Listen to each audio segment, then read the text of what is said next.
கதையினுடைய அமைப்புக்காக போகர் மலைன்னு வச்சோம். இந்த மாவட்டம் சேலம் மாவட்டம். ஆனா அது பிரிஞ்சு இப்போ வந்து நாமக்கல் மாவட்டத்தில் இருக்கு. கொல்லிமலைக்கும் ஏற்காட்டிலும் அதனுடைய தொடர்ச்சியில் இருக்கிற மலை.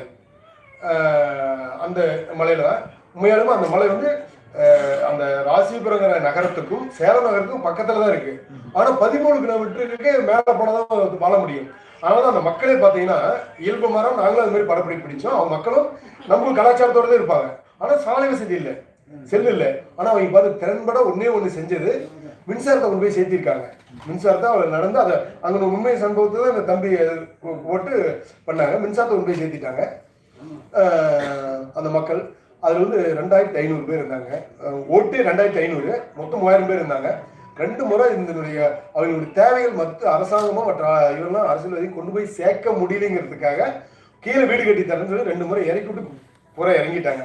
மேலே விட கீழே வந்து வாழ்றதுக்கு சௌரியமா இருக்குன்னு சொல்லிட்டு கீழே வந்து வாழ்ந்துட்டாங்க. மேலே இருக்கிறது 8 கிராமத்திலும் சேர்ந்து ஒரு 40 குடும்பம் தான் இருக்காங்க. 40 அந்த 150 பேர் அந்த மாதிரி மட்டும்தான் இருக்காங்க. அது இல்ல, அது பார்த்தீங்கன்னா நடுத்தருக்கு மக்களுக்கு மேலே இருக்கிற மக்கள் தான் வாழ்றாங்க. 7 வயசு அதெல்லாம் இல்லை, எல்லாம்